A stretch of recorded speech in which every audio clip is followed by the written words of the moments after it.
hope you are witnessing the beginning of a new tradition for apprentices from different academies to meet once a year and compete in cricket. We will do everything we can to make it happen." He took a deep breath.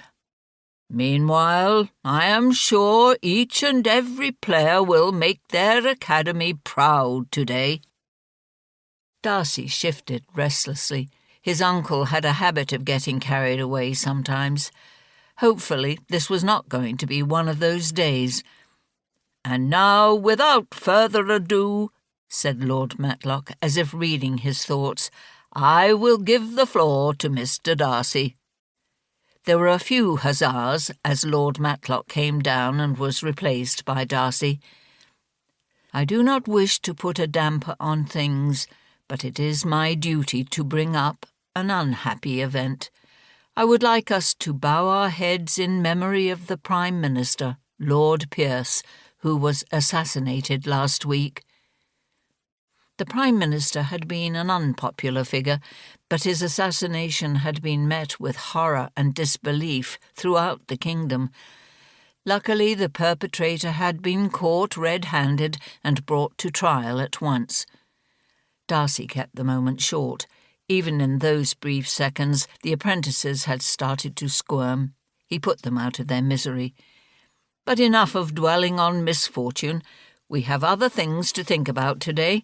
First, I would like to make a correction on what Lord Matlock said.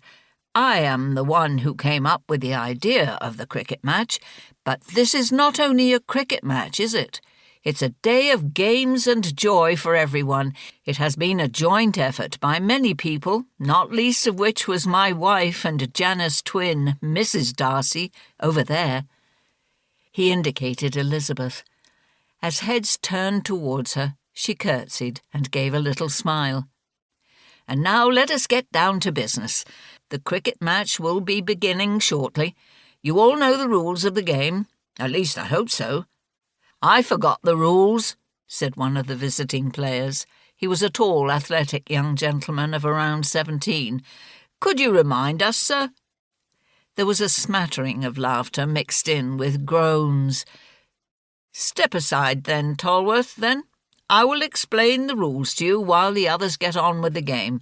I will also teach you how to use a bat." Since Tolworth was one of the best cricket players, several boys snickered good-naturedly. Tolworth chuckled.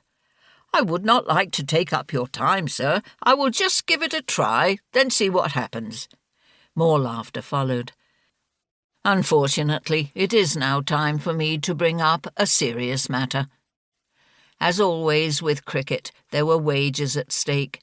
Darcy did not want any of the players to be tempted to use their talents to skew the results of the game.